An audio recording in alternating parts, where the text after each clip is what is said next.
বন্ধুরা, আজকের ভিডিওতে আমরা কথা বলবো বলিউডের এক সুন্দরী, আত্মবিশ্বাসী এবং সংগ্রামী অভিনেত্রীকে নিয়ে, জেরিন খান।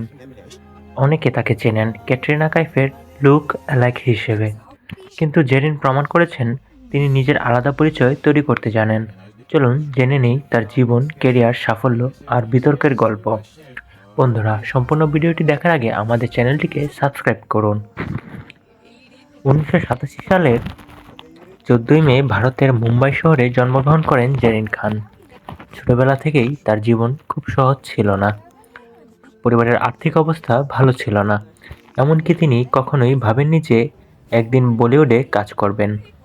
তিনি মূলত ডাক্তার হওয়ার স্বপ্ন দেখতেন, কিন্তু ভাগ্য তাকে নিয়ে আসে গ্ল্যামার জগতে। বলিউডে অভিষেক। জেরিন খানের জীবনের বড় টার্নিং পয়েন্ট আসে যখন তিনি সুযোগ পান ভার ছবিতে কাজ করার। এই ছবিতে তার বিপরীতে ছিলেন বলিউড সুপারস্টার সালমান খান। 2010 সালে মুক্তিপ্রাপ্ত এই ছবির মাধ্যমে তিনি বলিউডে আত্মপ্রকাশ করেন। তখন অনেকেই বলেছিলেন তার চেহারায় ক্যাটরিনা কাইফের ছাপ রয়েছে, কিন্তু জেরিন সবসময় বলেছেন তিনি নিজের পরিচয়ে পরিচিত হতে চান। কেরিয়ারের উত্থান এবং পতন। প্রথম ছবির পর জেরিন খান অভিনয় করেন কয়েকটি হিন্দি ও পাঞ্জাবি সিনেমায়। তার মধ্যে উল্লেখযোগ্য হল হাউসফুল 2, হেড স্টোরি 3, অস্কার 2। বিশেষ করে হেড স্টোরি 3 ছবিতে তার গ্ল্যামার্স ও বোল্ড চরিত্র তাকে নতুনভাবে আলোচনায় নিয়ে আসে। এই ছবির পর তাকে অনেকেই বোল্ড অভিনেত্রী হিসেবে দেখতে শুরু করেন। জেরিন খানকে তার ওজন ও শরীর নিয়ে অনেক সমালোচনার মুখোমুখি হতে হয়েছে। একসময় তার ওজন ছিল প্রায় 100 কেজির কাছাকাছি, কিন্তু কঠোর পরিশ্রম ও ডায়েটের মাধ্যমে তিনি নিজের ফিটনেসে ব্যাপক পরিবর্তন আনেন। তিনি সবসময় বলেছেন, বডি শেমিং কাউকে ছোট করে না, বরং যারা করে তাদের মানসিকতা প্রকাশ করে। তার এই আত্মবিশ্বাস অনেক তরুণীর জন্য অনুপ্রেরণা।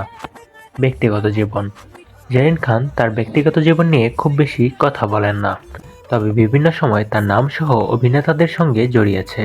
তবুও তিনি সবসময় নিজের কাজ ও ক্যারিয়ারকে প্রাধান্য দিয়েছেন। সোশ্যাল মিডিয়াতেও তিনি বেশ সক্রিয় এবং ভক্তদের সঙ্গে নিয়মিত যোগাযোগ রাখেন। কেন তিনি টপ হিরোইন হতে পারলেন না? অনেকে প্রশ্ন করেন, সালমান খানের সঙ্গে ডেবিউ করার পর কেন জেরিন খান বলিউডের প্রথম সারির নায়িকা হতে পারলেন না?